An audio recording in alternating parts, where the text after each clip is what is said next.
George says, you've always been a proponent of owning your assets through pay-per-call model, etc. Where do you stand as it relates to that with retargeting, PPC services, etc., and how would that work? Yeah, so good question. So George, I still think that at the end of the day, you need to look at your business in terms of assets, right? Like, and far too many people in the agency space don't. I just gave you guys an example with multiple niches, right? If you're really going after multiple niches and you're getting every customer by happenstance and you don't have proven prospecting methods, right? Is that an asset? No, right? Like it's really a liability. Um, and when you go to sell your company, they're going to look at that and they're going to be like, yeah, this isn't good, right? Your valuation is going to suck. So for me, I look at assets differently now than I have. Um, I look at my prospecting method and me being an expert and my company being an expert in a niche is an asset. I look at my prospecting method that works and that I can pick up and I can drop into a business. That's an asset. Then, from prospecting and a system to take that person from a prospect to a paying customer, that's an asset that I can drop into the business, right? Then my service delivery, like how we actually get customers results. And you guys can, that service delivery can be lots of different things, right? You can craft your own.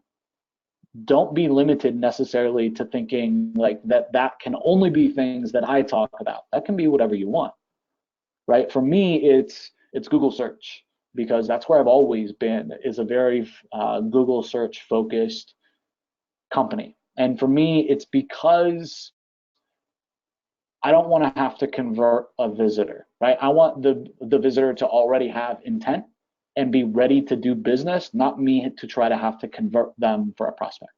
So I don't think that you can get a customer that's closer to the end of the buying cycle than through Google search. So that's why search for me is huge, whether it's PPC or it's Google My Business or it's SEO. That's why I love search. So your package and your service offering could very much be PPC, it could be search, it could be maps, it could be a combination of that. It could be retargeting, it could be Facebook ads, it could be some type of geo conquesting, it could be email marketing. Like folks, you could fill that up however you want, but that service delivery is an asset, right? You figuring that out, that becoming an asset is how I would look at it. But then after that, you really have like retention is another piece of the business that's an asset, and that's how I look at it. So how do you future pace and how do you retain customers? How do you make them feel like you are always on the bleeding edge and that you know what's working and those things are being implemented into their marketing campaigns? Because that's how you keep customers, right? And that you're going to bat for them and that you know what's going on. Who knows the number one reason why agencies lose customers? What's the number one reason why agencies lose customers? You guys know?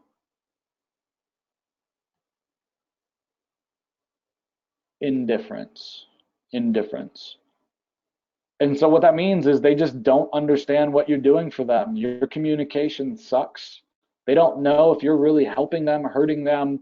They don't know what kind of time you're investing, what kind of results you're getting. They don't know that you really care, right? And so at the end of the day, retention is a huge play.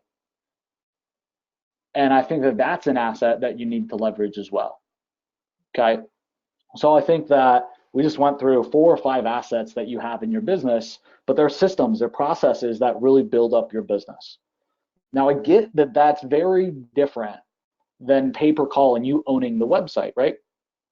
I get that.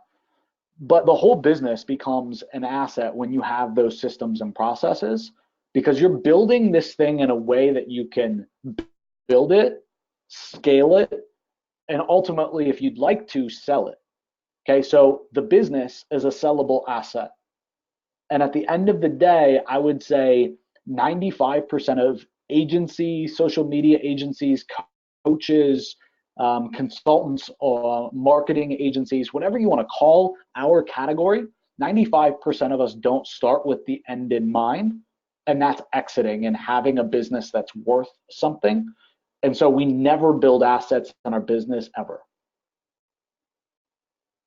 That's a problem, right? So I love your question, George, because it's like you used to be so obsessed with building assets with pay per call. Now, like, you don't talk about that so much. You're kind of in a different headspace. And this is how I look at it.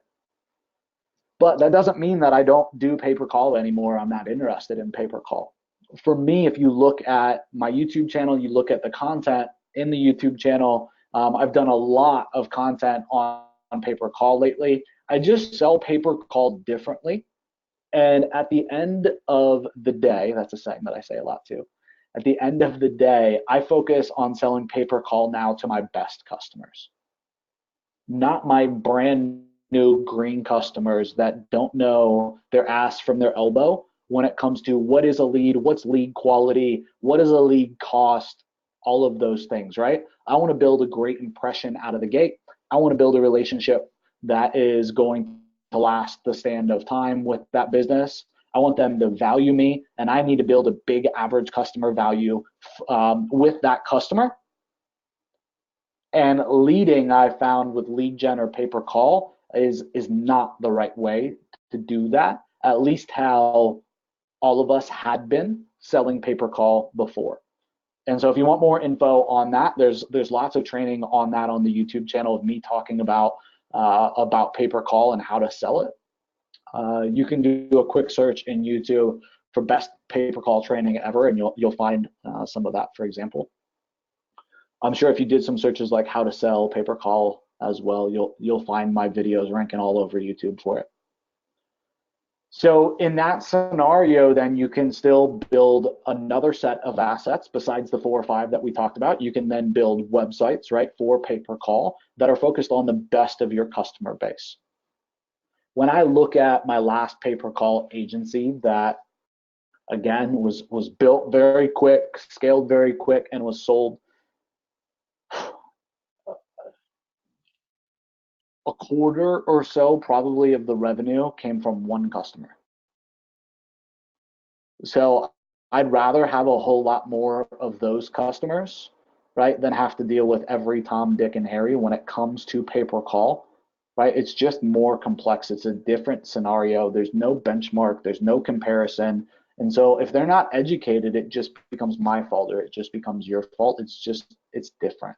So I believe that, these days, build your business, verticalize, build your business, and then if you'd like to, by all means, add a pay per call component at the back end, right, of your service offering. That is your big ultimate upsell, the big package that everybody can buy, right? And that's where you'll make the most money. That's where you will, that's where your best customers will buy as well. And you'll have 1% of the headaches that you would traditionally with a pay per call business, and you'll get paid to do it the entire way, right? You'll build a 7-figure agency like the entire way, and then you'll have a 7-figure pay per call business versus just a 7-figure pay per call business. Does that make sense? Like, you quite literally can build 2 businesses that way in the same amount of time. George S., does that make sense? Yes, thanks. Good, man.